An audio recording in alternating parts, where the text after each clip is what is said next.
at Safal Hospital and Diva Fertility Center.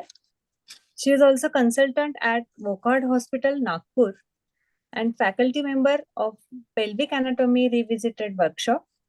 She is a past vice president of Nagpur Obstetric and Gynec department.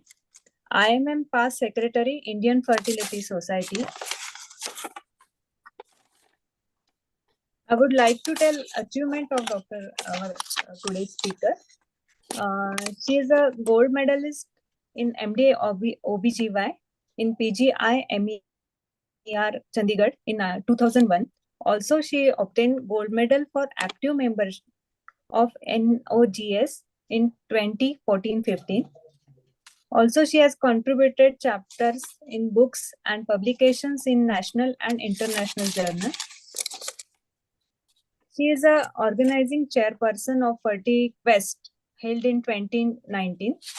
Recently, she received Dhanvantari Award in 2021 for exception contribution for pregnant women during COVID pandemic. So today we have such an honorable person as a speaker for topic infertility, role of hormones. I request Dr. Shilpi Sud ma'am to enlighten us with this topic. और एक सूचना है सभी अपने delegates के लिए कि कृपया आप अपना कैमरा और माइक म्यूट रखें और जो भी क्वेश्चन आंसर्स है आप चैट बॉक्स में दीजिए। मैडम के लेक्चर के बाद में क्वेश्चन आंसर सेशन में वो सारे क्वेश्चन कवर हो जाएंगे। ओवर टू यू मैम, शिल्पी सुद ma'am. Thank you doctor Sanyogita. Hope you can listen to me. Thank you so much for everyone who has invited me, the organizing team, and this is a wonderful initiative basically to come up with a wonderful series of basically interaction where we would like to say like these are the very continuous workup for the from basic, very basic to the menopause, from menarche to menopause. The workup is very, very challenging, and listening to the whole series is a wonderful experience. So I hope everybody has already enjoyed, and I really thank my organizer who has come over to me and they wanted me to present my side of story. So today I'll be speaking about the role of hormones. So let me share the screen, just a minute.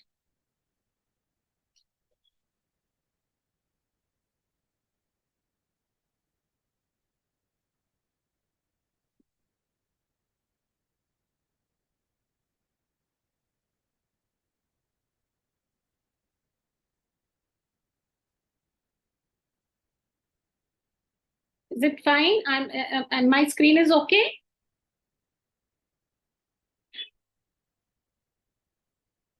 It's visible, ma'am. Yeah. But slides are not open. But specifies chapters are not there, ma'am. Slides are not there, ma'am. Slides is seen or not? No, ma'am. Okay, just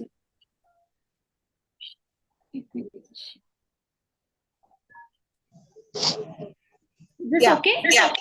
Yes, ma'am. Okay, ma'am. Thank you so much.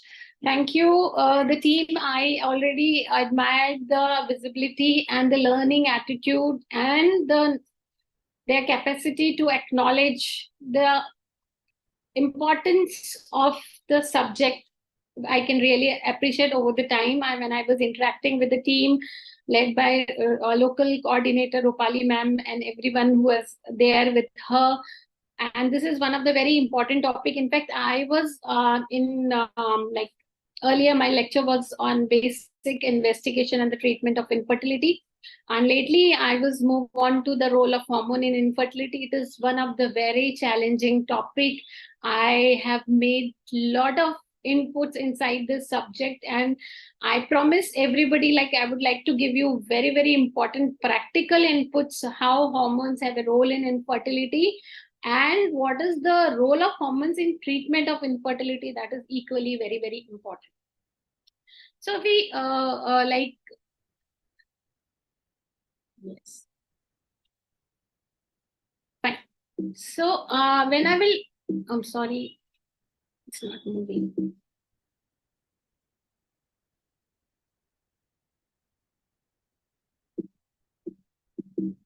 Just a minute, my slides are not moving. I'll share it again, I think. Sharing is a problem.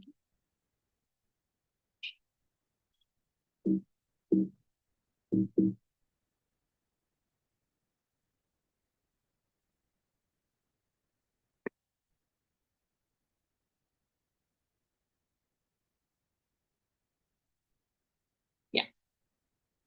So I would first talk about the hormonal regulation of menstrual cycle.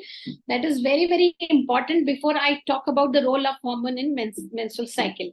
So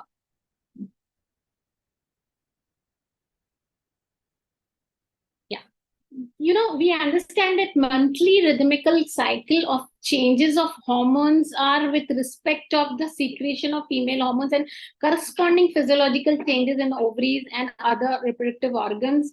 And this particular changes are so well important, and they are described in menstrual cycle. We understand very well, and the normal duration is 28 days. This is a very basic thing. Let me put it down here so that we can move it well with the phases of menstrual cycle and the role of hormone and play of hormones to normalize the cycle is very, very important.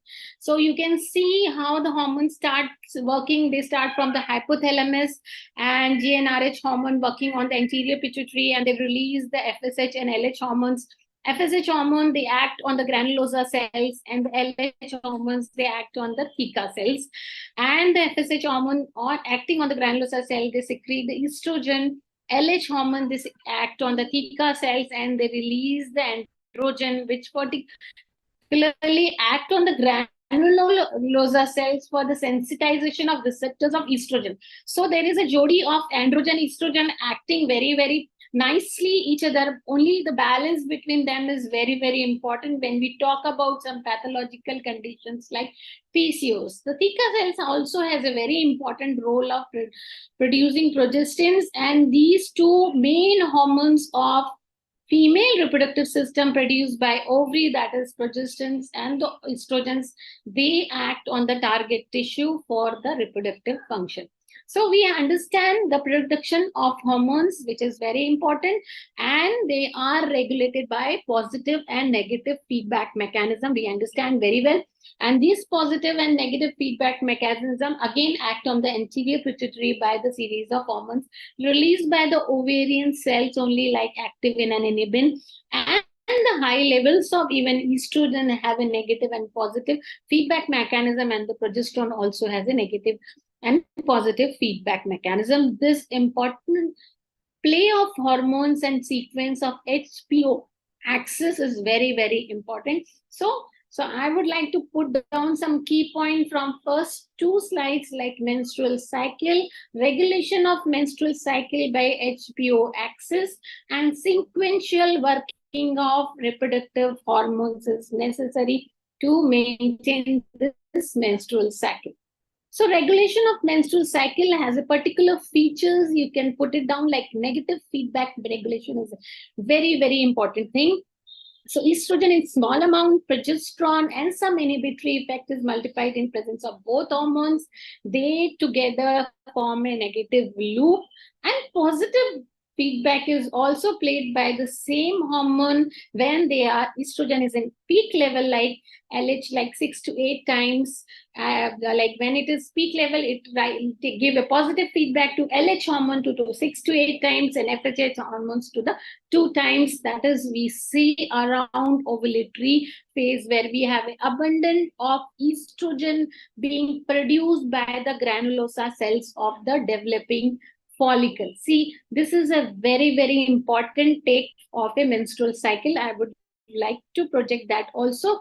So what is the phases of menstrual cycle? We have two phases, like ovarian phases and the menstrual phases or endometrial phases. The ovarian phases are follicular or pre-ovulatory phase, and the second is luteal and the post-ovulatory phase. These two phases, and the uterine phases, as I mentioned, this starts from the bleeding phase from 1st to 5th day, proliferative phase 14th day, and the secretory phase from 15 to 28th day. This is the protocol where the menstrual cycle work. Now, coming to the menstrual phase, what is happening here? What is the role of hormones? What generates the sequence of event is, there is first corpus luteal degenerates.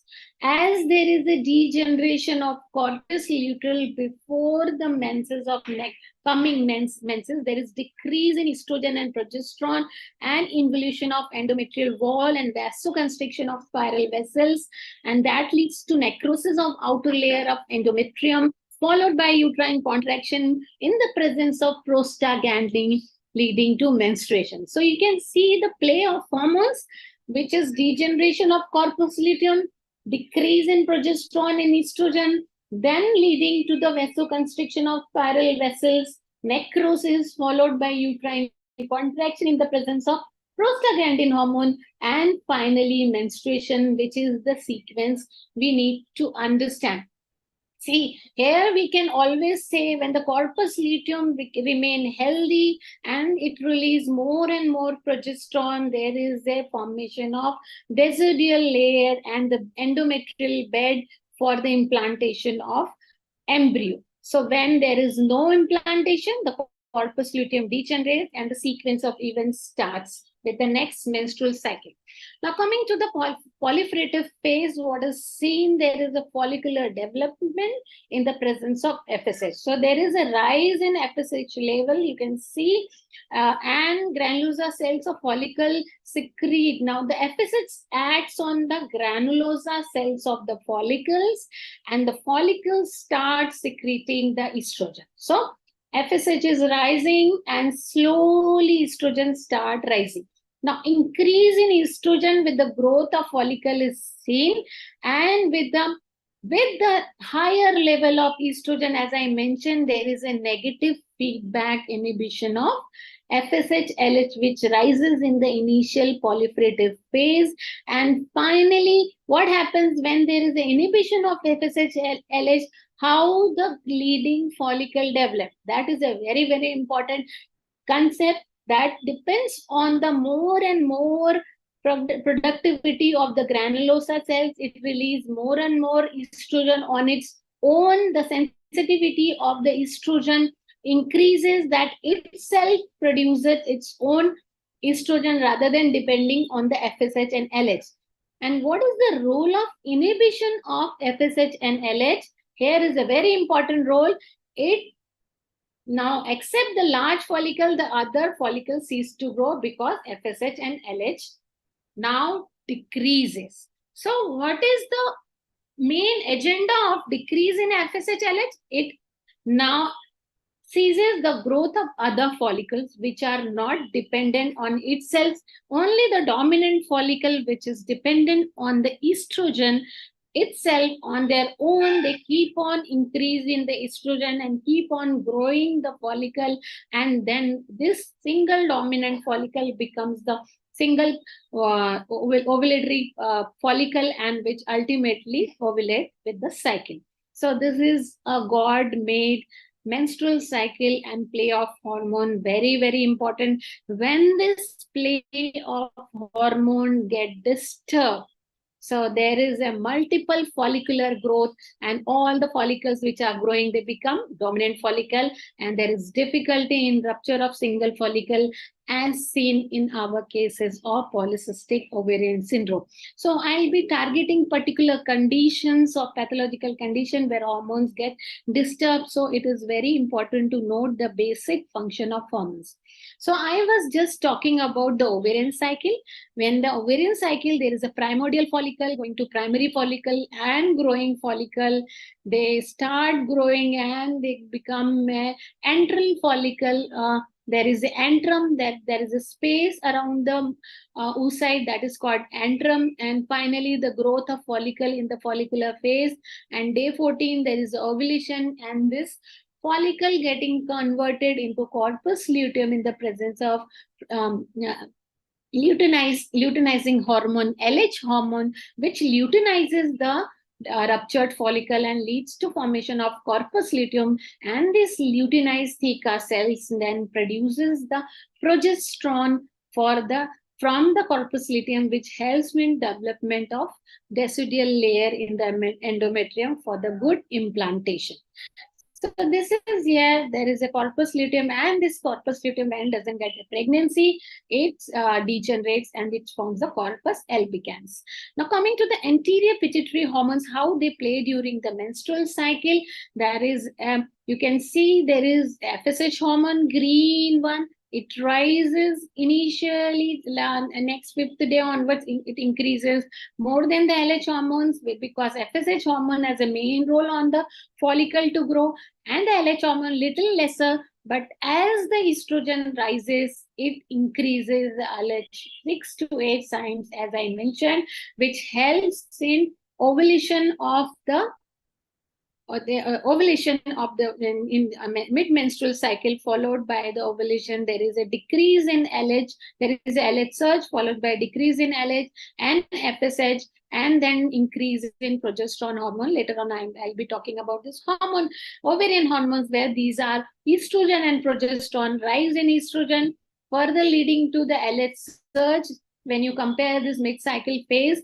there is a rise in progesterone. Progesterone is lower in levels during follicular phase, and it is higher in luteal phase, where it supports the endometrium for the implantation. As I mentioned, as there is no pregnancy, the corpus luteum degenerates and both estrogen level and progesterone level decreases, and there is the preparation of next menstrual cycle. As I mentioned, there is a vasoconstrictive of spiral artery necrosis followed by degeneration of the endometrium and the menstruation. And the same, as I said, there is a menstrual phase of first to fifth day. Uterine cycle will say follicular phase, there is a growth in endometrium, proliferation of endometrium. With the ovulation, there is a secretory phase contributed by the progesterone. More and more tortuous vessels, spiral arteries, they become more tortuous. There is a vasculature increment, and the endometrium bed is prepared for the implantation. But with the fall in estrogen and progesterone, there is a necrosis followed by preparation of next menses. I hope we now here at this phase, like we could understand the normal play of hormones during normal menstrual cycle. Now, how does the disturbance of these hormones affect the leads to infertility is a very important concept. Everybody who is practicing infertility, maybe a gynecologist, must understand and keep on revising the role of these hormones, because we have to have actions play a role for the correction of such disturbances of hormone for the treatment of infertility. So as I was telling about the secretory phase, what does it leads to? Feedback inhibition of secretion of FSH and LH by progesterone, estrogen, and the FSH LH decreases. Inhibin secreted by luteal cell also inhibit the FSH LH, as I mentioned earlier in my slides. 2 days before the menstruation, corpus luteum regresses, forms to albicans, and decrease in estrogen progesterone finally leads to the menstrual flow. This is what is the final menstrual flow. So coming to the reproductive hormone, what hormones, set of hormones we play with during treatment of infertility, I would like to give a list of these hormones. We understand how these hormones work. We need to understand these hormones like GnRH, the hypothalamic hormones, pituitary gland hormone, FSH, LH, and the ovary.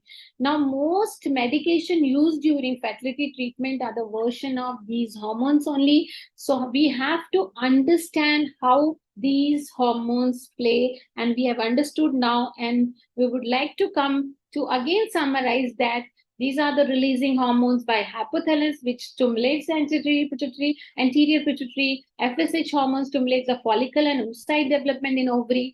LH hormone causes follicle to mature and break down. It's a very important point in the management of mature follicle formation. LH hormone has a very important role. The growth is by the FSH hormone, but the maturation of the follicle before final release is by the LH hormone. So it causes maturation and the break open of the capsule of the follicle to release, make the ovulation happen. And then estrogen, which is mainly causes endometrium thickening, development of secondary sexual characters in female, and the progesterone causes and maintains the endometrium thickening, as I already mentioned.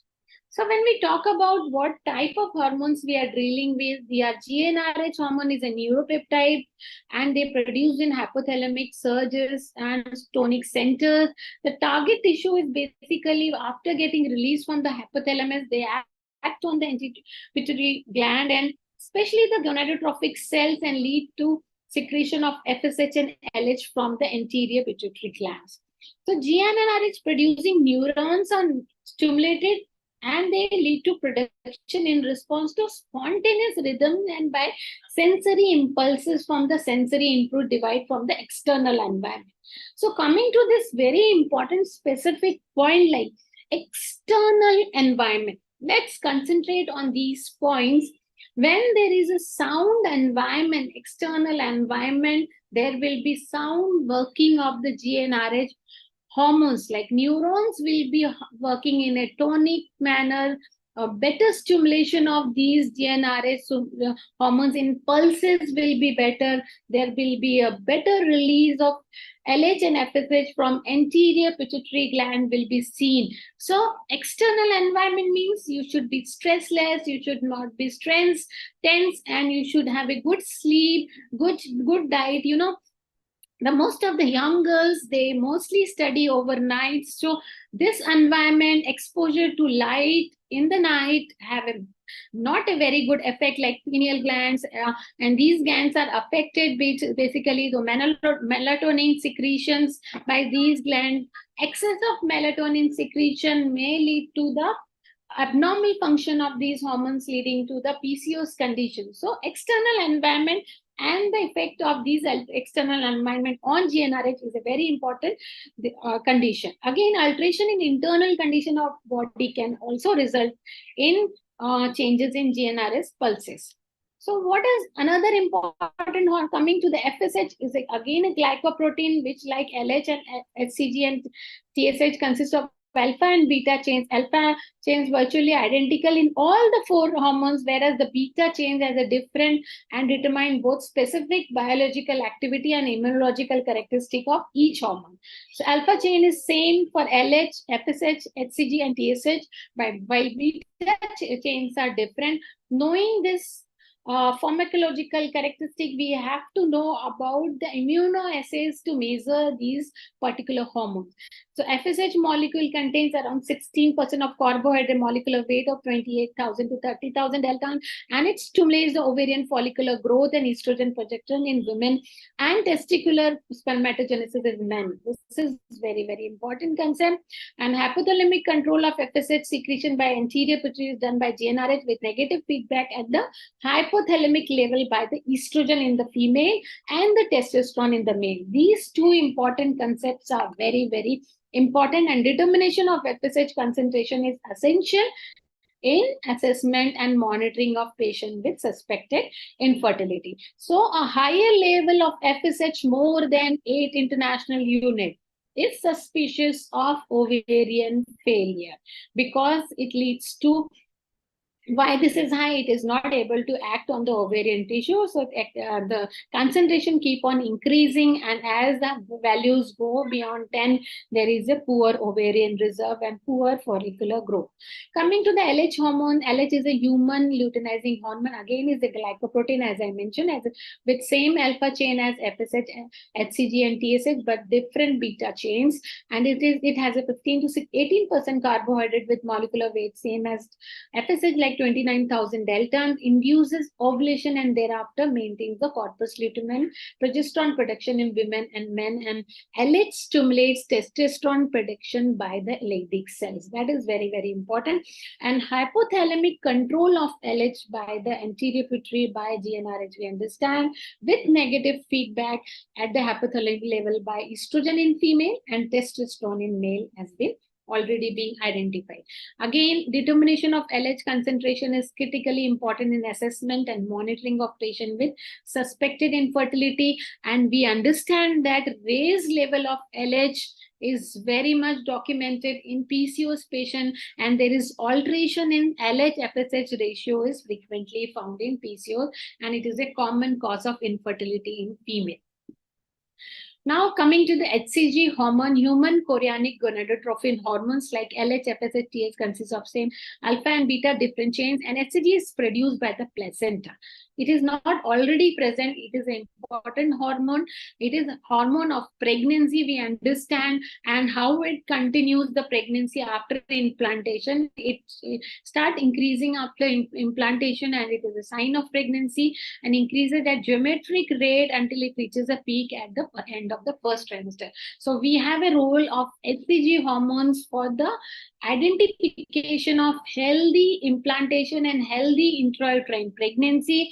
HCG hormone rise of doubling at every 48 hours is an important predictor of healthy ongoing intrauterine pregnancy. So when we want to confirm the upcoming healthy pregnancy intrauterine, then we have to assure that every 48 hours there should be more than doubling of HCG hormone. This particular point is very important. If there is no doubling in the early time, we have to keep on assessing every 48 hours to finally lead to early diagnosis of ectopic pregnancy. In ectopic pregnancy, HCG level doesn't develop doubles in 48 hours. This is a very, very diagnostic point in case of early pregnancy diagnosis of ectopic pregnancy.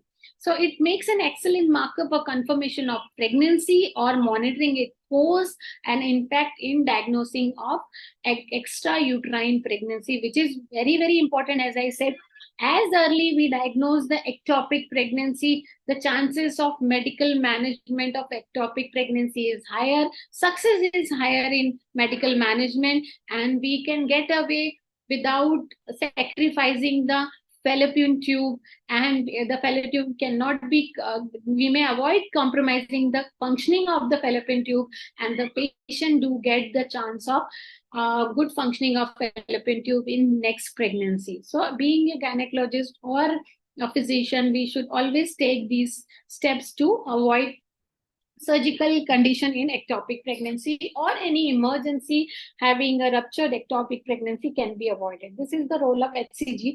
Now, prolactin hormone is produced by the pituitary gland. Its primary function is to stimulate the male production. But prolactin and thyroid, they together work. Both prolactin also affects the ovulation and menstruation, and too much prolactin in the background can cause infertility by inhibiting the FSH and GnRH releasing hormone and blocks the ovulation from being triggered. This is very well seen in the clinical practice. We do experience this ovulation in presence of higher level of prolactin. So we should be doing these hormones on particular days. I will be talking about that, and we should normalize the condition of prolactin. In fact, a patient with high TSH levels have hypothyroidism as a close association with hyperprolactinemia also, or a patient with hyperprolactinemia is usually associated with hypothyroidism, and both these conditions affect the good ovulation and the quality of oocyte also. Now, the role important ovarian hormones like estradiol 17 beta, a steroid hormone with a molecular weight of 272.4, is the most active estrogen in the body. It is produced by women by ovarian follicle, corpus luteum also, placenta and adrenals. In men, a small amount are produced by the testes and also by the peripheral tissue. That is very, very important. Now, progesterone is again a very important hormone, mainly by ovaries. It is produced in small amount by the adrenals and during pregnancy by the placenta. The main function is to regulate the condition of the endometrium, and it has also important effect on other female organs, and that now we will be talking about infertility and what is its role.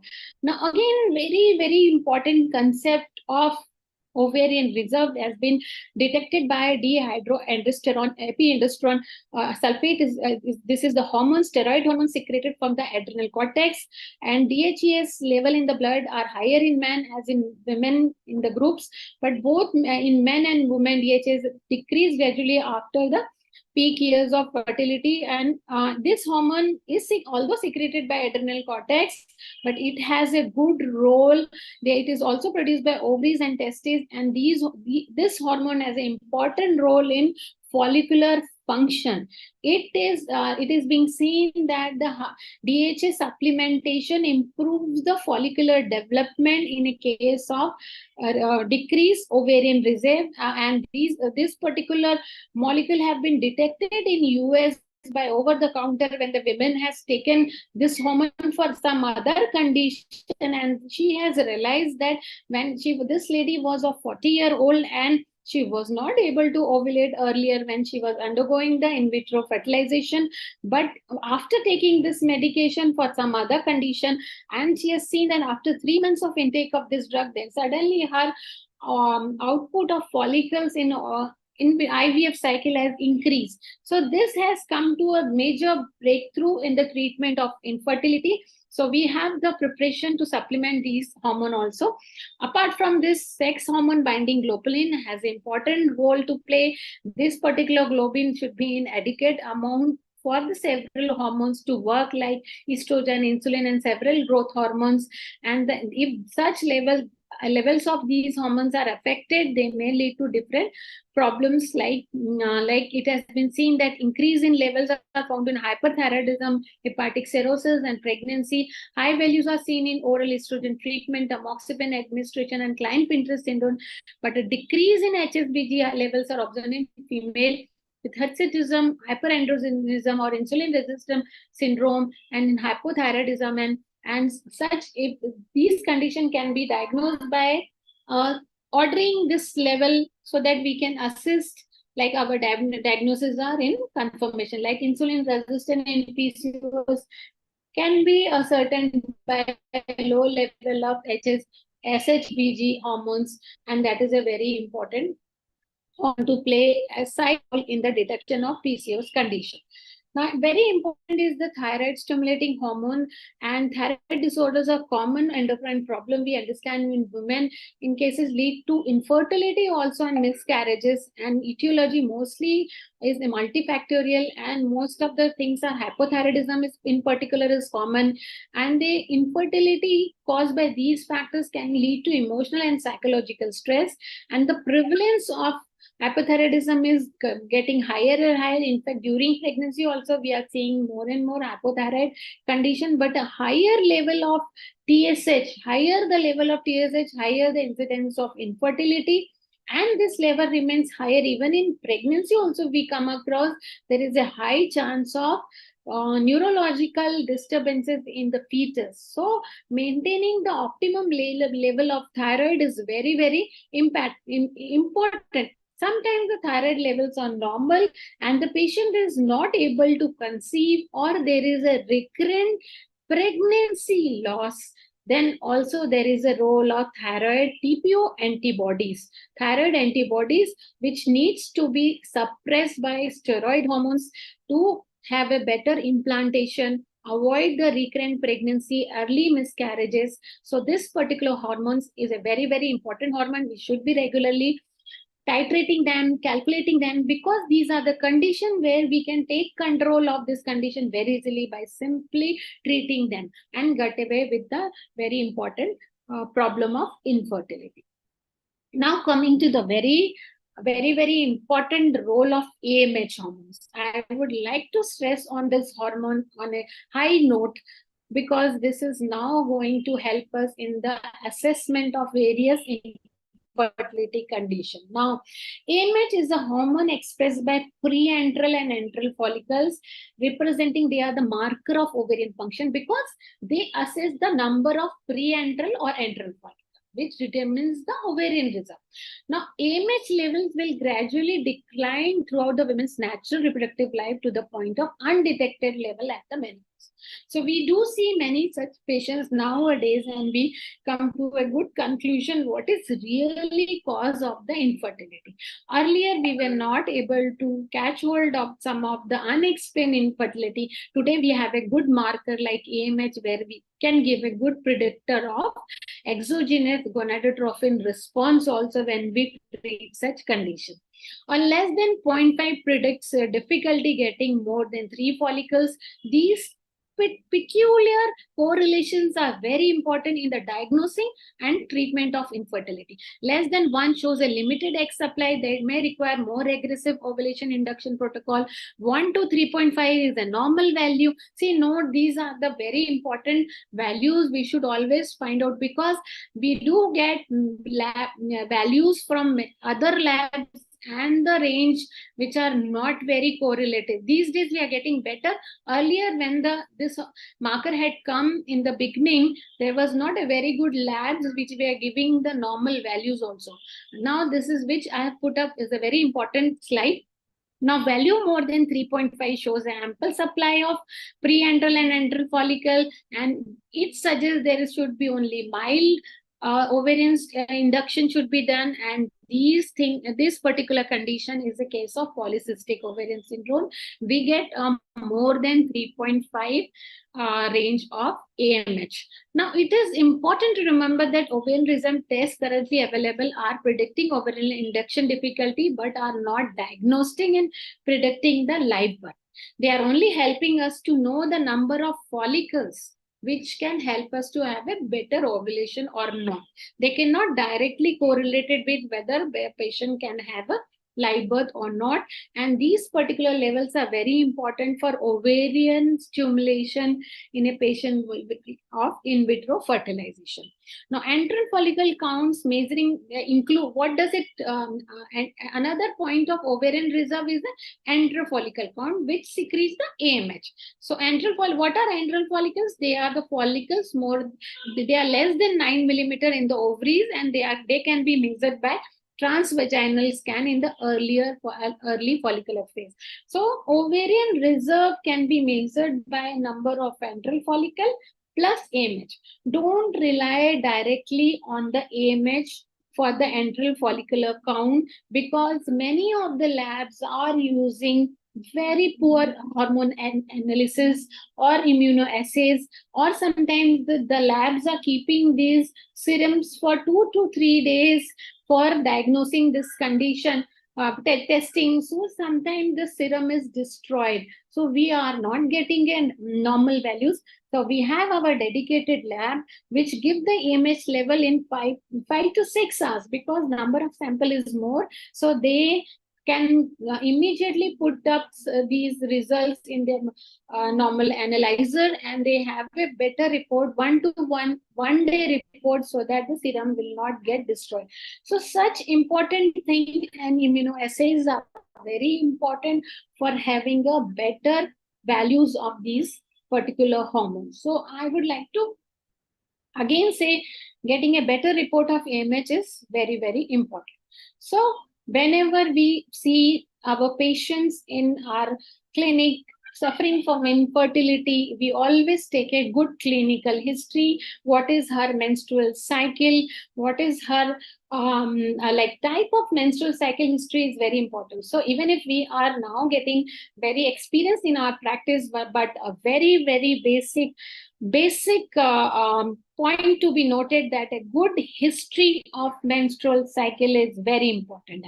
A patient saying that my menstrual cycles is getting scanty day by day, and it is getting prolonged, like she's saying, I'm having oligomenorrhea, you can always keep this in mind, like this patient might be going to a low ovarian reserve with the time. So you might suspect higher level of FSH in the profile. So we do hormonal profile on 2nd, 3rd, 4th day of menstrual cycle. This is the ideal time when the normal hormones are at normal level, at a standard level. They are not in a play, because during this menstrual phase, there is a normalized levels and they are standardized levels. So we can have a standardized report and normal report. So it is a very important call. We cannot randomly prescribe these tests to the patient, and many of the patients, they don't get this idea. They say, okay, doctor, we'll get this test done on our own. We say,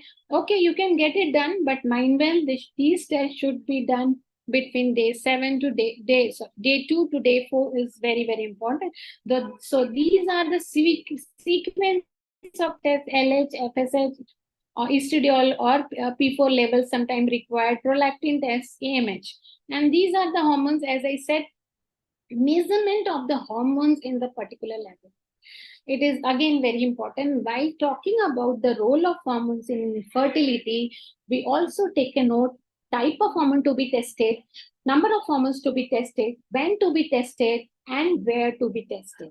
So where to be tested is a very important challenging things. You should have your own confidence in your particular laboratories who are used to do the immunoassay or radioimmunoassay for the hormones. They should be NABL tested lab, and they should have a well organized lab. They should have a proper sample collection and the proper keeping the sample serums for the assessment. So they should have accuracy in diagnosing the condition. Apart from that, the one very important thing, that they should always have a clinical data with them while taking a note of hormonal assay.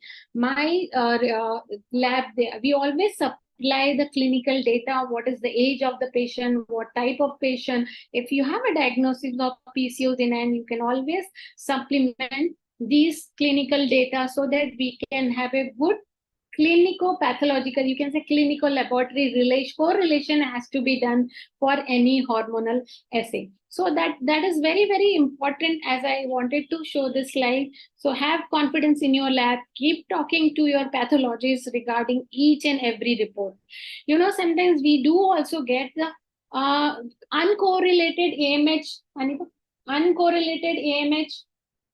And sometimes we talk, no, I don't think this AMH really matches with my patient's clinical profile. So we ask them to repeat the test again, and we always test twice before labeling the patient with low AMH. Like sometimes a patient of 30-year-old, as I said, they come for infertility of 5 to 7 years, and she says, she's a quite fit. Even I see a good antral follicle, but her AMH is less than 1. So it doesn't match with my clinical profile. So at that time, I feel so like it's better to repeat in next cycle. If it remains same, then I have to believe, even though the antral follicles are there, but the function of the granulosa cells to produce the AMH is not good. That is one of the identity. And one, I must say, AMH is the one very good hormone which can be done at any time of menstrual cycle. No need to do during the menstrual phase. So you can easily check the ovarian reserve. But if you get the low ovarian reserve, like less AMH, less than 1, you have to make sure that you are correlating. Then I correlate with FSH and LH hormones. If FSH is more than 10 or going higher, like beyond 10 or 15, and AMH is going less than 0.5, then definitely 101% I'm sure that this is a case of premature ovarian failure, in fact. Or patient may say, like, Dr. Saab, I didn't get menses in last 6 months. So that makes us a high level of suspicion, like this is the case of premature ovarian we are dealing with. So rather than labeling this patient, coming to another very, very practical point, whenever a patient comes to us, she's 30-year-old, and she says, I didn't get period for last 6 months. So amenorrhea of 6 months. Many of the case reports, like patients do come to us where they have been treated for PCOS. But no, without looking into the things, we cannot directly label this as a PCOS because she's getting late menses or delayed menses. We have to really work on the history of menstrual flow and the duration and the hormones to put up for the final diagnosis of ovarian reserve being less or high. If it is less, so it is a premature ovarian failure. If it is a high, then it is a case of polycystic ovarian syndrome.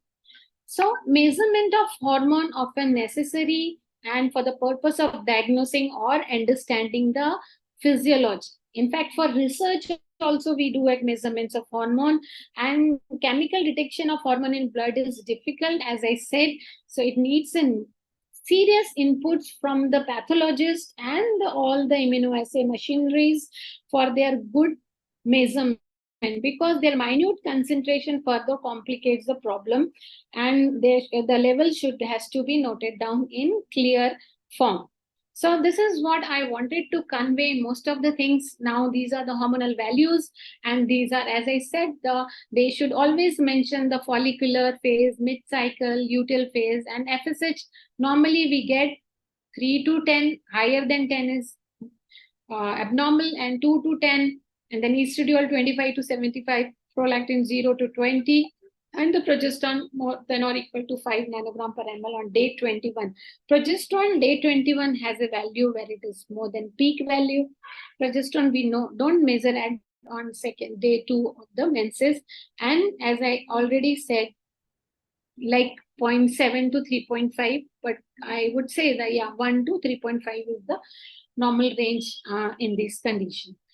So coming to the next point, apart from the female hormones and infertility, I would say there are very, very important things to be noted down, like play of hormone natural menstrual cycle. We say the brain controls the pituitary, and pituitary controls the ovary, and then follicle finally secrete hormones for the final uptake of these GnRH, FSH, LH, and these things are very well I've already talked about. But my aim is to talk about all this thing, how these particular hormones are now formulated to form the medications. So what hormonal medication we use in day-to-day practice is a very important, especially in infertility, is the medication and hormones. I made this particular slide because now our patients say, Dr. Sab, don't give hormonal medicine. So how can I get away prescribing the hormonal medication when you have a hormonal imbalance? So we have to counsel our patient, don't be afraid, you are dealing with a hormonal imbalance. I need to give the hormones only to regulate the good play of hormones or balancing your hormones. So that was one concept. Second is, we in infertility, like advanced infertility treatment, we have a GnRH hormones which releases the FSH, LH from the pituitary glands, because in the conditions like hypothalamic infertility, where there is a absent function of hypothalamus, there we have to give GnRH injections to release FSH, LH from the pituitary glands. When there is these GnRH agonists are the buserelin, leuperon, leuprolide, leucerin. These are the types of hormone. They are it does, they modify the version of body's own hormone. They initially stimulate the release of FSH just like GnRH, but then the body adapts, they stop secreting. Like they have a down regulation mechanism. So in IVF, we do the down regulation, means we basically cool down the system of HPO axis and try to take all the system in our hand. There is a suppression of the ovarian action, and then we give LH and FSH from outside to have a better control on the ovary. The idea is there is a dysregulation of HPO axis. So we want to take control of HPO axis on our own by giving GnRH agonists, and then finally everything gets under control, and we do supply LH injection, FSH injection, and stimulate the ovaries. So this is how we take control of everything. We also have GnRH antagonists. This also block the body's a GnRH, and further, what does it do? It controls the LH surge. There should not be abnormal LH surge during ovulation. So sometimes what happens during ovulation, there is a formation of follicle. The follicle comes to the size of 16 by 16 centimeter. Suddenly there is a LH surge. So if the follicle remains 16 by 16, if there is a sudden LH surge, then this follicle is not a right follicle and the oocyte is not a mature oocyte. To avoid this sudden LH surge, we have a GnRH antagonist. This is given from day 2nd till the follicle forms by 18 by 18 centimeter, and then we rupture the follicle when it attains the maturity, and this particular antagonist is used in IUI as well as IVF, where we have a case of LH surge, abnormal LH surge.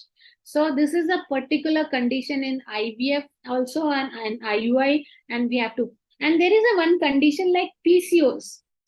PCOS has a tendency to have an abnormal LH surge from the multiple follicles being formed in PCOS condition. So in this condition, we have to be very careful to have abnormal LH surge. Again, FSH hormone, it stimulates the ovary. We use in IVF or IUI also in cases of polycystic ovarian syndrome where there is already high LH. We try to suppress the LH by giving E plus P like a formulation like Novolon, Femilon in 3 cycles. After suppressing the LH levels, then we start stimulating the ovary with FSH. Why FSH in PCOS? Because LH is already there in ample amount. We don't have to give HMG where there is a LH plus FSH. We only give FSH alone, and this injection gives a better ovulation in polycystic ovarian condition. Even LH hormone is, as I mentioned in the beginning, in IVF stimulation, we initially start the FHS stimulation first 7-8 days. When the follicle attains the size of 14 to 16 millimeter, then we start giving LH hormones because, as I said, initially growth is by the FSH hormone. Final maturation of the follicle is by the LH hormone. In the later part of the stimulation, like we do give a stimulation of 10 to 11 days, 8 days of FSH, and rest of the days FSH LH is a better way of stimulating the cycles and yielding the better oocyte in IVF. So this is how other hormones are like HCG hormone is very important for the maintenance of pregnancy. And then there are some estradiol tablets, which is important for the growth of the endometrium. We add, when there is a poor endometrium, we add the estradiol tablets, and which improves the growth of the endometrium. Although we should be cautious while using such formulation during ovulation induction, because higher concentration of E2 has a detrimental effect on the oocyte quality. So we should be calculating what is the reason of thin endometrium. Is it due to some infections, some other conditions? We need to work it out before supplementation. So while supplementing any hormone, we should be clear about the diagnosis, because abnormal supplementation may have an abnormal wrong effect in the treatment of infertility. Similarly, we have ovulation induction drugs. We understand clomiphene citrate, which block the feedback by estradiol, so the pituitary gland releases more and more FSH and better ovulation. That is the agenda of clomiphene citrate. And there is a role of contraceptive pill. We use like low dose estrogen pill they stop the release of abnormal release of FSH LH, which we sometimes require these OC pills before the IVF. So we want to make the ovary silent before starting the stimulation of IVF. Like we give 2 to 3 cycle of LH, these estrogen, low dose estrogen pills in cases of PCOS where we want to suppress the level of LH, abnormal FSH, and then we start, and third cycle we start the stimulation. Also, there is a role of electrosomal ovulation induction that blocks the production of estradiol. So the pituitary gland releases more FSH. So negative feedback to the FSH is blocked, so that more and more FSH comes to play in the follicular granulosa cells, and where they produce more and more growth of follicle. That is the role of these ovulation induction drugs, and this is important to know about the mechanism action of these drugs for the treatment of infertility. I think I have detailed the role of hormone. I agree that have served my job. Maybe some of the conditions are in detail to be talked about. We can have a good discussion where our hormones are high, low, and how to manage. But there is also a role of hormones in male infertility. In fact, we know a lot about female infertility, but we are in lesser knowledge. In fact, even I have taken second point, like I've taken a second topic of male infertility rather than it is a first topic. Why? Because, yes, it is important point. I should not say equally they should be tackled. So I have included in my slides. I must declare some very, very to the point things so that you can be it is easier to catch on, like how we have to take the note of these conditions during our clinical practice for our application of good clinical application of our patients. So it is important that endocrinological aspects of male infertility should be reviewed thoroughly. So less knowledge has a less chances of success. Beginning with the physiological interrelationship between the testes and hypopituitary unit, that like HPO axis is not HPT axis. In fact, hypothalamic pituitary testicular that axis is there. The failure of pituitary to secrete FSH and LH results in disruption of testicular function and infertility. So that is very important. However, in men presenting with infertility, gonadotropin deficiency account less than 0.5. So coming to the point, in men, these conditions are little lesser. The idiopathic abnormal semen qualities are higher. So we are not very much tuned to this condition, but we should be, our eyes should be open, mind should be clear about understanding this subject. If deficiency in FSH, LH are proved, hypothalamic or pituitary lesion should be sought out. So there should be some conditions in hypothalamus or lesion which is affecting the deficiency of FSH. So nevertheless, measurements of FSH, LH, prolactin, and thyroid hormones are useful measurements in male infertility. So of great importance is the measurement of serum FSH, which provides a useful information of the state of seminiferous epithelium. So there is oligoastenospermia, poor sperm quality. So we should always take note of serum FSH to know the state of seminiferous epithelium when the concentration is correlated with the semen density. High concentration associated with severe oligospermia or azoospermia usually denote the untreatable infertility, we understand. So a patient with a severe oligospermia or azoospermia, lesser to lesser, we should always look into serum FSH. Higher level of serum FSH suggests the testicular failure and the chances of low sperm yield or no yield of sperm. So elevated LH and low testosterone level has also been found in 30% of men.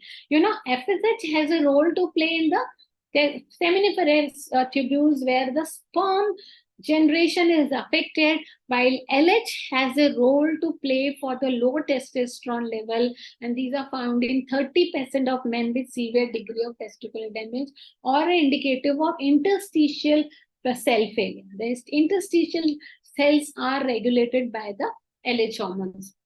So these are the Leydig cells which are activated by the LH hormones. Prolactin measurements are mainly associated with impotency rather than the other condition. Hormonal treatment of male infertility is often indicated. We have seen up to 3 patients of hyperprolactinemia where impotency is seen.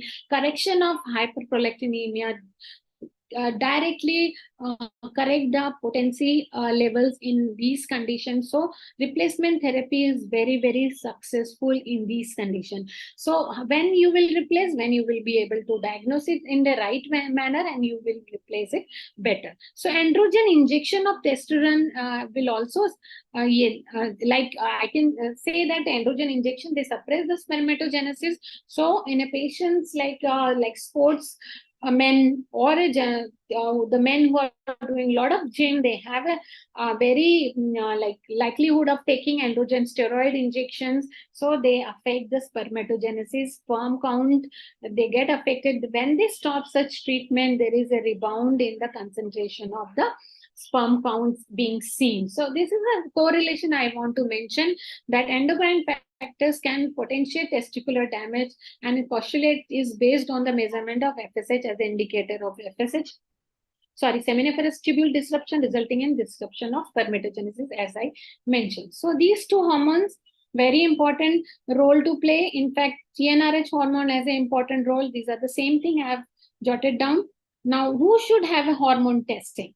Hormones are important. Abnormal hormone testing, like when we get an abnormal semen analysis, then we should always go for the abnormal testing. Or if a patient saying they have low testosterone symptoms like erectile dysfunction, decreased libido, fatigue, decreased energy, depressed mood, decreased intensity orgasm, difficulty in achieving orgasm, decreased ejaculate volume, accumulation of fat around the abdomen, decreased muscle mass, osteoporosis, osteopenia. These are the men who have a low testosterone level, and they may land up into infertility. So such symptoms has to be noted down in our infertility sheet, where we can always put our head into and treat such condition to improve the testicular function.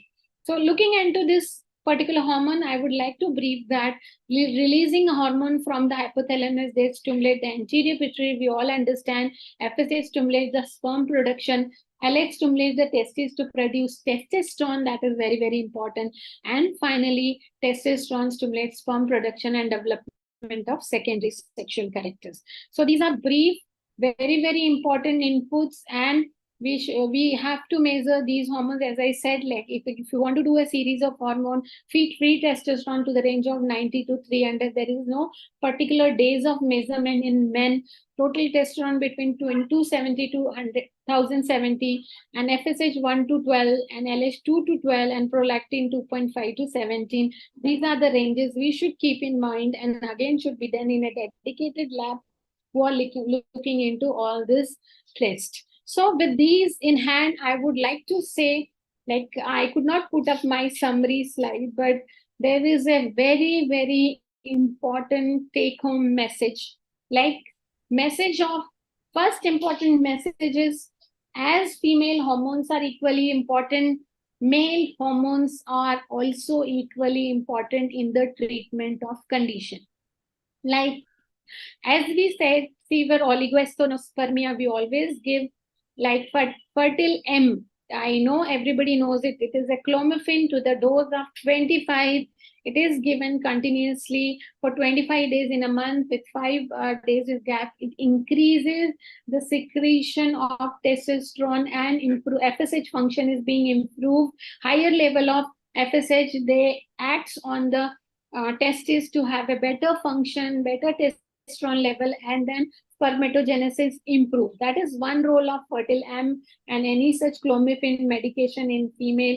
And again, where we see there is a low FSH or LH level, we have HMG injection 5 days a week or such course over 3 weeks. We do see sometimes there is an improvement in spermatogenesis. Although it is not very, very highly correlated, but sometimes we do get a better result in treatment of male infertility. So one message, in the treatment of female and male infertility, we should always give equal importance for the treatment of hormones, how they can be calculated and how they should be managed. And knowledge of normal hormonal function is very, very important in male and females to have a better knowledge of diagnosis and to have a better treatment perspective. And very important take-home message, suspect the condition by clinical history only, order the hormone on the particular days, know the range of hormone on yourself, always dedicate your test to a dedicated laboratory, have a good correlation with your pathology. There should be clinical laboratory correlation of a particular case is very, very important. And as per the diagnosis, give the treatment accordingly.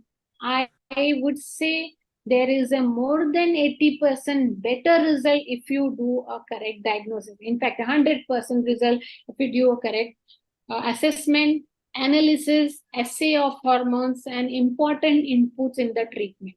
Thank you so much. Hope I have done the justice to the topic. Thank you so much.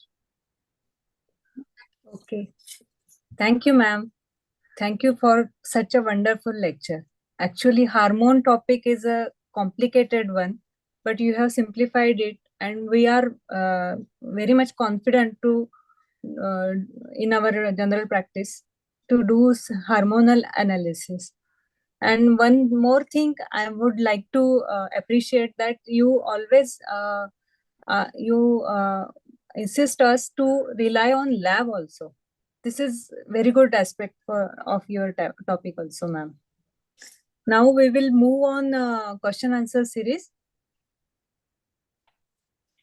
Yeah, Dr. Yukta, you can narrate the question. What are the questions? Yeah, first question, ma'am, from Dr. Rachna. Ma'am, what is the difference in rate of increasing the value of SCG, both in case of ectopic pregnancy and intrauterine pregnancy? Yeah, very important question. In fact, I touched this point very, very key.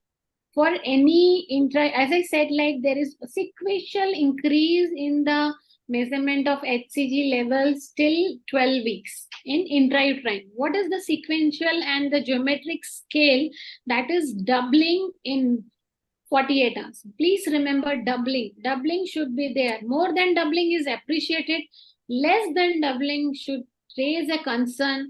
If you have done in 48 hours, there is less than doubling. Again, repeat the same in 48 hours. Again, there is less than doubling. Then there is a high level of suspicion. Do a scan. But in early cases, like a case like 4 weeks, it is difficult to locate the pregnancy in tube also, but keep a high suspicion of index. For that matter, you can always tell your patients to remain in close follow-up. Like if she is staying outstation, you can ask the patient, please stay nearby my hospital. Keep coming every 48 hours to us. We will check the HCG level, convince her if we catch this pregnancy as early as, and if you do 3 times such assays and you are sure there is no doubling means if you have a value of 88 or 90, say, so you should have more than 180 should be your target. So that you should keep in mind, and you have to keep on talking to your like pathologist, like, this is my patient, I am suspecting ectopic pregnancy. So don't write only the name and your like what do you want to order, like serum beta HCG. Don't write this. You always write the name, age, diagnosis, like suspicion of query ectopic pregnancy. If you write the diagnosis, whatever you have a suspicion, the pathologist should also have a good look at the referral or prescription of yours, like you are suspecting ectopic.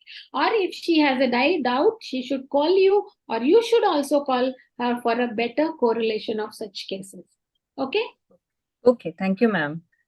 Next question is overstimulation of ovulation causes low AMH levels?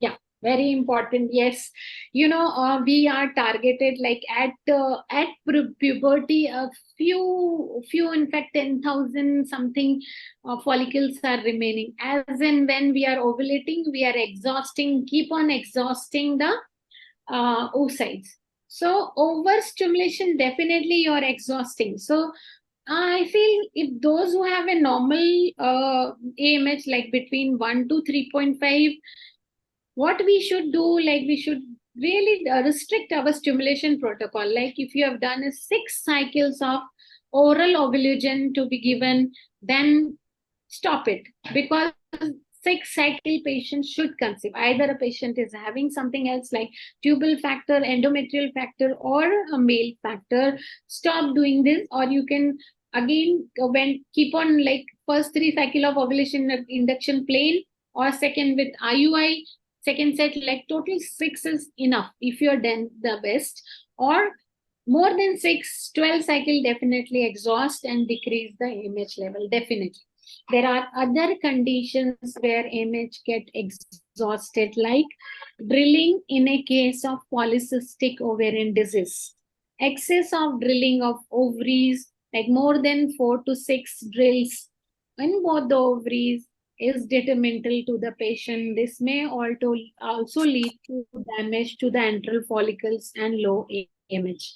And there are also other conditions like endometriosis, when there is a widespread endometrioma or endometriosis in both the ovaries. Most of the follicles are eaten up by the endometriotic lesion. So there is a low ovarian reserve in endometriosis also, apart from the cases of premature ovarian failure. Okay. Okay, sure, ma'am. Thank you. Next question is, does weight gain, bad food habits cause low AMH?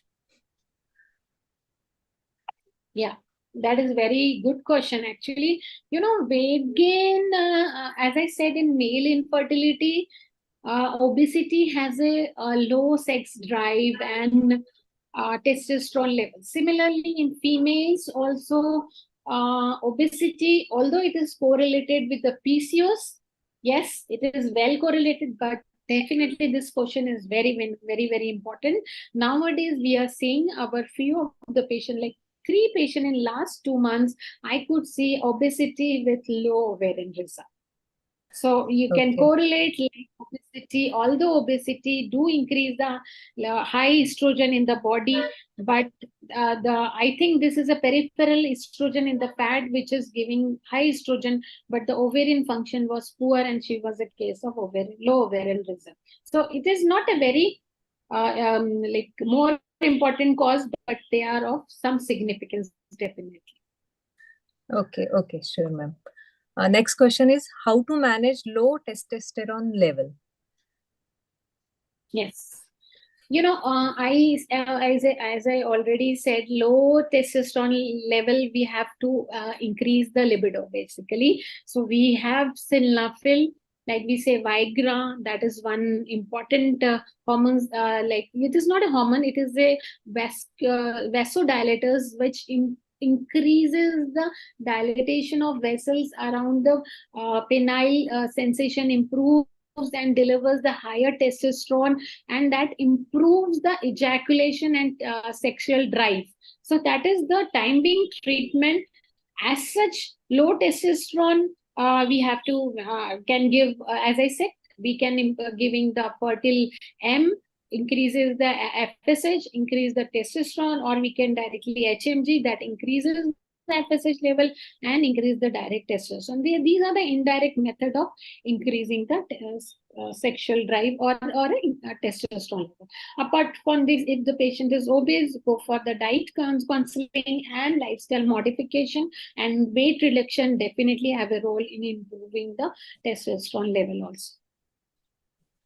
Okay, sure, ma'am. How to treat infertility in case of high prolactin level? Yeah, very important. You have to check the prolactin level on second, third day of menses. Very, very important question to mention. Like whenever you are testing the prolactin level, this is the dictum we have read long back in our test books, still being practiced. I don't know, many of the gynecologists may not be taking a note of it, but while doing a prolactin level, that is very important on second, third day of day, and also not to stimulate the breast 24 hours prior to you're giving the sample. So avoid breast stimulation, breast manipulation before doing the prolactin. Have a normal test at a proper lab. If the level is less than 100, you may suspect this is simply a hormonal imbalance, or a level more than 100 could be due to a pituitary tumor, microadenoma or macroadenoma. So a patient with higher level of prolactin should be tested for these ranges. Higher ranges, you have to go for a MRI of pituitary gland to rule out these adenomas. Or if there is no such things, you always put on these patients on cabergoline, 0.5 milligram weekly or bi-weekly as per the level of prolactin. Normalize the level of prolactin. You may take 2 to 3 months. After you normalize the prolactin, start ovulation induction, because such patients are very high risk of increase in prolactin. So they disturb, prolactin disturbs the ovulation, they lead to dysovulation. So as soon as you normalize the level, you start ovulation induction, the other patient may have a better ovulation also. Okay, thank you, ma'am. Next question is how to treat 20-year girl for primary amenorrhea as her anatomy of reproduction organ are normal. Okay, so anatomy of reproductive hormone is normal. That means uterus is of normal size, their ovaries are of normal size. That means that they are producing the hormones or not. That is very important. So normal size ovary means the patient is having a normal LH and FSH and ovary is producing estrogen, but the patient is amenorrheic. Now, this important condition is either because of the endometrium not being functional. So, a testicular feminizing condition is a condition where there is a resistance to the estrogen on the end organ. Like, so end organ for the estrogen is the endometrium. So, if there is a resistance of estrogen to the endometrium, then there will be primary amenorrhea. This is called testicular feminizing syndrome, we say. So in such condition, the breast development is also a little affected, but reproductive hormone organs are all normal. You have every hormones being normal, and you may get a LH, FSH, estrogen or ovarian functions are normal, but these are the condition that has to be diagnosed by the chromosomal analysis and do the complete evaluation to come to this condition. So you have to really do the good sonography, MRI, as I said, already the organs are normal, then there will be a role of hormones. It's not the level of hormones, if the role of the receptor of hormone is equally important in the play of hormonal basically function. Okay, ma'am. Thank you. Thank for brief information. Next question is it possible that females with short cycle, maybe menstrual cycle, she meant to say, may possibly end up with early low AMH or early menopause? Yes, very important question. I was also telling you this point also. This is a very important concept, like short and less menstrual flow is a very important clinical sign of low AMH. That says like ovary is going into failure and there is an intermenstrual long period of estrogen and progesterones are not maintained well. So there is a duration of cycle decreases and the flow also decreases. There is an important sign that this is a patient of premature ovarian failure. Okay, thank you, ma'am. Next question is, if patient's AMH level raised, so how can we treat? Yeah, very good thing which we are seeing these days. Many of our patients AMH levels are. So we have to improve the function of primordial or antral follicle. How we can improve the function of, like as I said, DHA is a hormone which we can supplement to the dose of 75 sustained release or 25 milligram TDS doses. We do give to improve the antral follicular granulosa cell function to have a better ovulation. So this particular molecule is very important these days, or we can give the good dietary inputs like which improve the follicular output, better output in spite of low AMH. like good estrogen containing foods like soya foods. We do diet counseling also to improve the ovarian reserve. So these are the foods like avocado and soya chunks, soya flour, soya milk, and soya products improve the estrogen content of the ovary and the granulosa cell function, like as DHEA. This particular drug can help us to have a better follicular development, and such patients, I think, can be put on these medication for 3 to 6 months, but side by side we can check on with the ovulation whether they are ovulating well or not. Since they have a poor reserve, they should not wait long for the natural conception. They should move on for advanced fertility treatment. Okay, ma'am. Sure. Second last question, ma'am. Please explain hormonal condition in hirsutism. Yeah, that is very, very important. And PCOS, the hormonal condition is androgen. You understand the ovarian volume is increased. The ovarian stroma which produce the androgen normally is increased in PCOS. The stromal blood flow is also increased in PCOS. So the androgen produced in the stroma of the PCOS really get higher levels and absorbed in the stromal blood flow, and the higher level of androgens in the females are seen in PCOS that further lead to the androgenic testosterone level being little higher, and these binding globulins are lesser, as I said.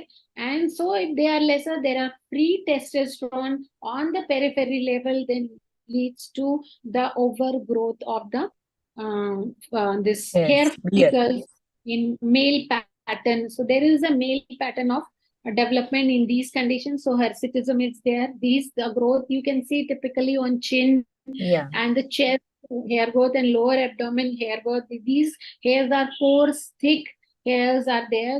This condition can be sorted out by suppressing the androgen levels with spironolactone, sapropterin, acetate. These type of molecules regularly can be given for 3 months to 6 months to suppress, and side by side laser treatment can have a better role.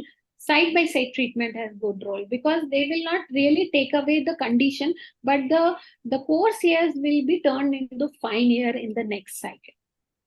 Okay, thank you, ma'am. Last question of the session. In recurrent pregnancy loss, how to think regarding hormones? Yes, this is very important topic of mine, like hormones and recurrent pregnancy loss.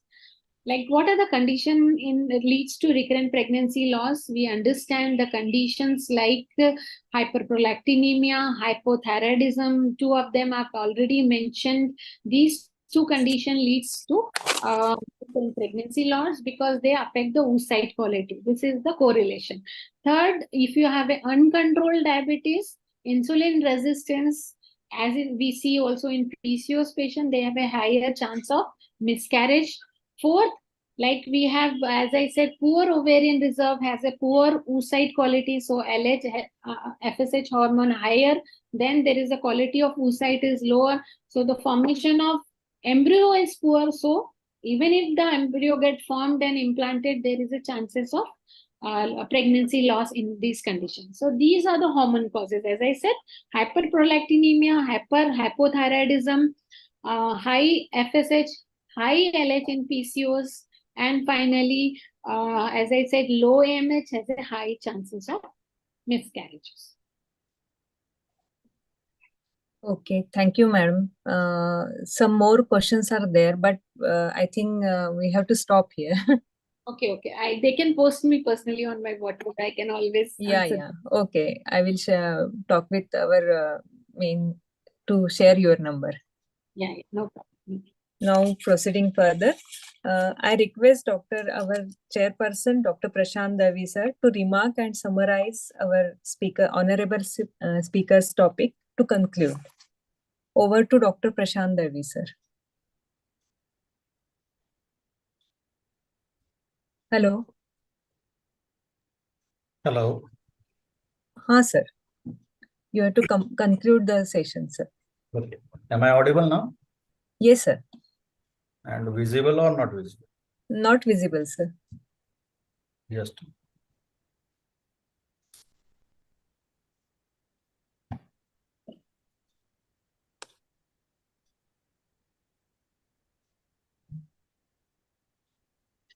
There is one question. Hello, can I speak? Yeah, ma'am. Question: there is no role of fasting in testing these hormones. There is no role of fasting. Okay. Patient can be eat also. Yeah. There's no role of fasting. okay.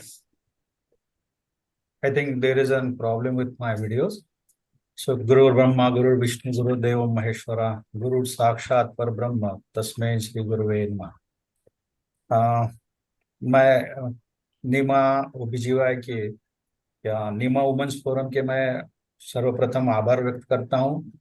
इसलिए व्यक्त करता हूँ कि उन्होंने ये जो lecture series arrange की है वो टू रिफ्रेश और regain the knowledge what we learn in our student life, उसे तो दर्शाती है, लेकिन उसका हमें प्रैक्टिकली यूज कैसे करना है प्रैक्टिस में, इसकी तरफ ज्यादा खींचना होता है।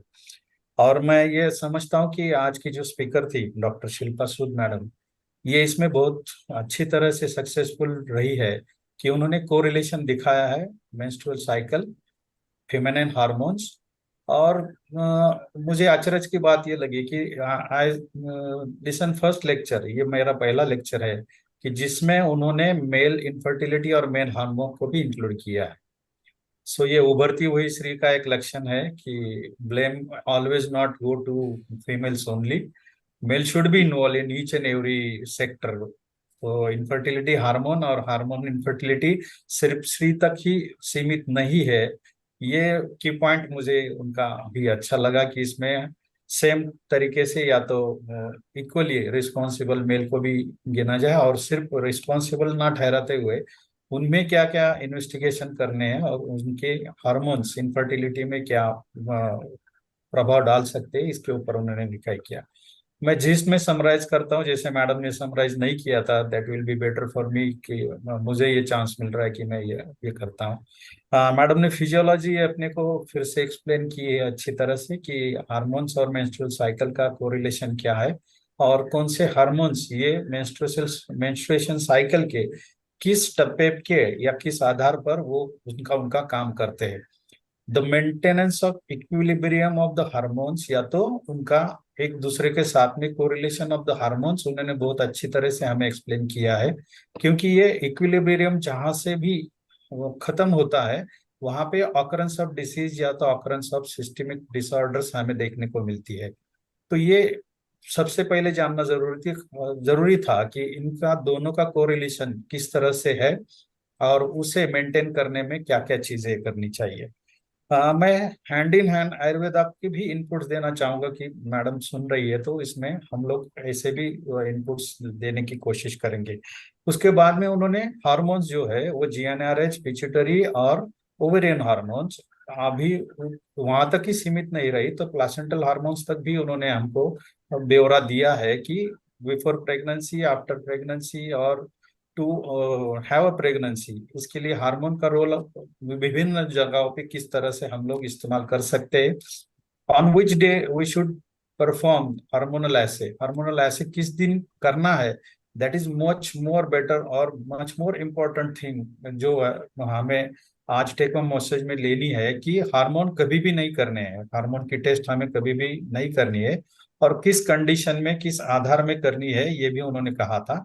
तो टेक होम मैसेज यह है कि 3 to 5 डेज में एक्सेप्ट हमें प्रोजेस्ट्रॉन छोड़ के या तो प्रोलेक्टिन प्रोजेस्ट्रॉन छोड़ के हमें 3 से 5 दिन तक सभी हार्मोन्स कर सकते हैं और हमें प्रोजेस्ट्रॉन जो है वो 21st डे में करना है। तो दैट इज उनका ये कहना था। और हार्मोन्स में अगर कमती रही तो क्या डिसीजेस होते हैं, ज्यादा हुए तो क्या डिसीजेस होते हैं, ये उन्होंने दर्शाया। उनकी सुपरफिशियल ट्रीटमेंट जो है उन्होंने बोली है, जो कि हम लोग प्राइमरी ट्रीटमेंट सोच सकते हैं, क्योंकि hormones, menstrual cycle and infertility ये इतना वास्ट टॉपिक है। मैं कॉन्ग्रेचुलेट करना चाहूंगा मैडम को कि उन्होंने वो विद इन 1.5 आवर में वो कंप्लीट करने की कोशिश की है। तो बेसिक लाइन जो है वो खींची गई है आज हार्मोन्स और इनफर्टिलिटी एंड मेंस्ट्रुअल साइकिल के बीच में। तो आई थिंक ये बहुत बड़ी चीज है। मेल इनफर्टिलिटी के बारे में भी टेस्टोस्टेरोन को और बाकी प्रोलैक्टिन का रोल और एलएच का रोल भी उन्होंने हमें ठीक तरह से समझाया है। और क्वेश्चन आंसर्स में भी उन्होंने फ्री एंड फ्रैंकली जो उनके ओपिनियन थे according to the modern pathology वो उन्होंने वो दे दिए। अब सिर्फ जाते जाते कंक्लूजन में मैं सिर्फ कुछ बेसिक्स देना चाहूंगा आयुर्वेद की तरफ से। तो मेंस्ट्रुअल साइकिल और बाकी सारी चीजों को हम लोग तीन घटकों में बांटने की कोशिश करते हैं। हमें एक श्लोक याद है, शायद मैडम को ये ज्यादा समझ में नहीं आएगा। ते वयो अहोरात्रि भुक्ता नाम। तो ये तीन तीन तीन के गैप में हम लोग उसे डिवाइड करते हैं और उसे वात पित्त कफ में हम लोग डिवाइड करते हैं। तो जो भी हम करेंगे, अब अगर एनाटॉमिकल पोजीशन लेते हैं तो ऊर्ध्व जत्रुगत, मध्य और जिसे हम लोग उत्तान या तो पश्चिम भाग कहेंगे या तो इसे हम अगर डिवाइड करते हैं तो ऊर्ध्व जत्रुगत हमें मालूम है कि कफज व्याधि या तो कफ का स्थान है, बीच के पित्त का स्थान है और नीचे जो है वात का स्थान है। तो ट्रीटमेंट में अगर हम कफ विरोधी या तो कफ बलदायक ट्रीटमेंट अगर पिट्यूटरी ग्लैंड और बाकी की सारी चीजों में डिफॉर्मिटी अगर समझ में आती है तो उसमें हम कफजन्य व्याधि या तो वमन आदि प्रयोग कर सकते हैं। बीच में अगर जो हार्मोन्स दूसरे कहे गए हैं उन हार्मोन्स को हम अगर मध्य नजर रखते हैं तो उसमें विरेचन या तो पित्त शामक या तो शामक चिकित्सा जो है वो हम लोग ज्यादा के ज्यादा इस्तेमाल कर सकते हैं। और अधो भाग में जो है हम लोग डेफिनेटली बस्ती चिकित्सा का उपयोग हम लोग करते हैं। तो जैसे हम लोग जिस तरह से प्रैक्टिस करते हैं मैम, तो उसका इंटरप्रिटेशन हम लोग आयुर्वेद परिभाषाओं में करने की कोशिश करते हैं। That is not exactly equal to but may be similar to that conditions. तो उसमें हम लोग अपनी अपनी ट्रीटमेंट अलाइन करने की कोशिश करते हैं। तो अगर सिर्फ ओवेरियन सर्च तक बात चली आती है तो हम योग बस्ती क्रम करते हैं, बस्ती चिकित्सा करते हैं, वात शामक चिकित्सा करते हैं।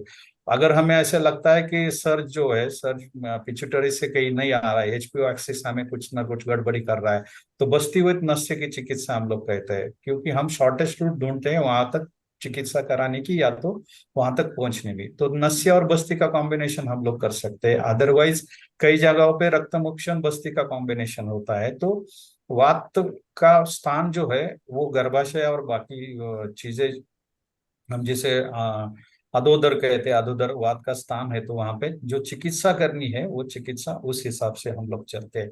प्रोलैक्टिन में हम कर्पूरादि चूर्ण का भी इस्तेमाल करते हैं, दुर्वा स्वरस का भी इस्तेमाल करते हैं, उसमें अच्छे रिजल्ट्स हमें और भी ज्यादा मिलते हैं। जैसे टेस्टोस्टेरोन की कमी जहाँ पे नजर आई तो looking at the condition of patient और मेल पेशेंट का असेसमेंट करने के बाद में वहाँ पे कवच बीज, वंग, अश्वगंधा या तो वो फिर उसकी डाइटरी कंजम्पशन आहार विहार में हम लोग अल्ट्रेशन कहते हैं, तो उसमें अच्छी तरह से रिजल्ट्स आते हैं। सिर्फ एक बात मिसिंग रही है कि ये कोरिलेशन इमोशनल फैक्टर्स के साथ में भी चला जाना चाहिए। इमोशंस जो है वो इन सारे हार्मोन्स को भी डिस्टर्ब करता है, दैट इज नोन थिंग। तो इमोशंस को भी कैसे संभाला जाए ये चैप्टर हम लोग अगली बार में इसमें इंक्लूड करने की कोशिश करेंगे कि mental health and hormones and feminine hormones. अब ये फेमिनाइन शब्द का प्रयोग मैंने हेतु पुरुष सर यहाँ पे किया है, क्योंकि क्या होता है डिसीज के कंडीशंस के साथ में फेमिनिसिटी अगर बरकरार रहे तो फिर हार्मोनल ट्रीटमेंट में हमें जल्दी प्रभाव देखने को मिलते रादर देन उसकी फेमिनिसिटी हम बरकरार नहीं रखेंगे तो कहीं पे एंड्रोजेनिक इफेक्ट हमें ज्यादा देखने को मिलते। अब ये एरा ऐसा है कि स्त्रियां जो है वो सबके साथ में चलती है या तो शायद अभी थोड़ा आगे भी चलती है। तो ये चलने में हार्मोन्स का भी रोल कहीं ना कहीं तो होता है कि ये टू लीडरशिप की तरफ हम लोग चले जाएंगे तो फिर एंड्रोजेनिक इफेक्ट थोड़े बढ़ने ही वाले हैं। तो ये मैं नहीं कर रहा हूँ, मैं अकेला मेल भी अगर इस संगोष्ठी में सम्मिलित हूँ, लेकिन मैं ये नहीं कर रहा हूँ कि उन्होंने चुप बैठना चाहिए या तो एग्रेशन में नहीं चला जाना चाहिए। लेकिन that should be equilibrium state में उसने रखना चाहिए कि हमें एग्रेसिवनेस कहाँ होना है, स्पोर्ट्स कहाँ तक खेलने हैं, कहाँ तक चला जाना है और फेमिनिसिटी हमें बरकरार रखनी है। तो कैसे रखनी है। तो मैडम ने स्टिमुलेशंस के भी बहुत सारे अच्छे उदाहरण दिए हैं। मैं शायद अभी ज्यादा वक्त नहीं लूंगा क्योंकि मेरा कथन बढ़ता जा रहा है और सारी महिलाओं को शायद अब प्रैक्टिस की तरफ जाने की जरूरत होगी। तो मैं शिल्पी सूद मैडम का बहुत बहुत तहे दिल से आभार व्यक्त करता हूँ कि उन्होंने बहुत कॉम्प्लिकेटेड सब्जेक्ट को बहुत सुलभ और सुलभ तरीके से यहाँ पे दर्शाया है। और मैं किसी भी वुमेन्स फोरम के मान्यवर का नाम यहाँ पे नहीं लेना चाहूंगा क्योंकि अगर कई नाम लिए गए और एक आध दूसरा भी भूल गया तो सारे महिलाएं हैं, तो मैं किसी को आज के इसमें दुखाना नहीं चाहता हूँ। और मैं फिर आप सबका आभार व्यक्त करता हूँ कि मुझे यहाँ पे आपने सम्मिलित किया और मुझे अपने विचार रखने की आपने अनुमति दी। तो मैं सबके आभार व्यक्त करता हूँ और शिल्पी सूद मैडम को मैं कॉन्ग्रेचुलेट करता हूँ कि उनका जो ऑब्जेक्टिव था तो मेरे हिसाब से वो आज उन्होंने कंप्लीट कर दिया।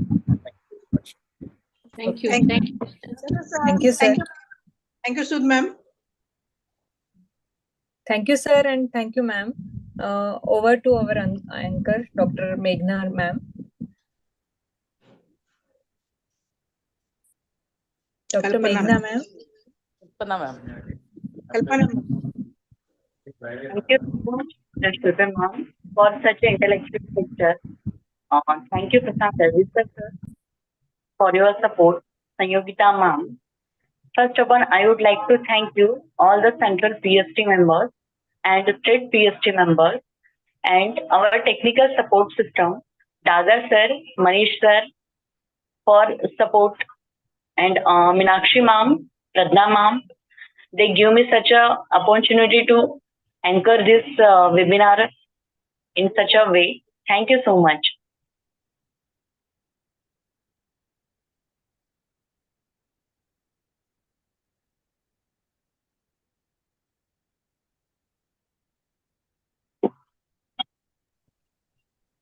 Thank you, Shilpi Sud ma'am.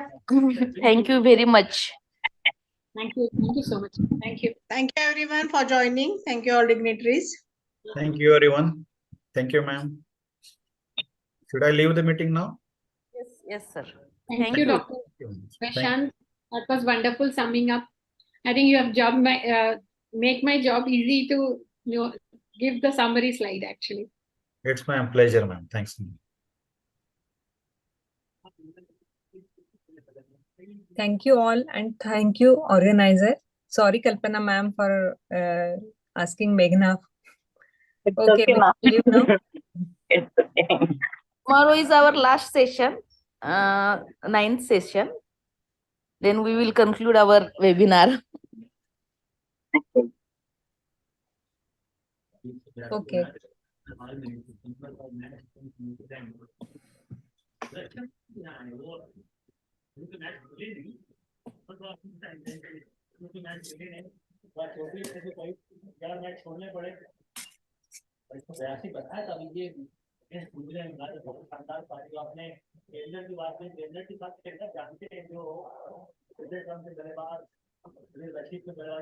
Anushree ma'am, end मीटिंगचा ऑप्शन असतो तिथे, प्लीज एंड करता का मीटिंग?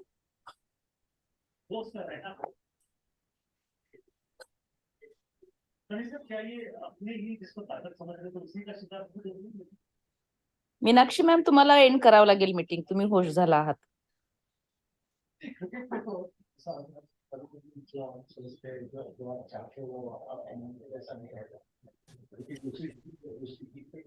प्लानिंग होगी, दूसरी टीम भी उन्होंने भी उनकी भी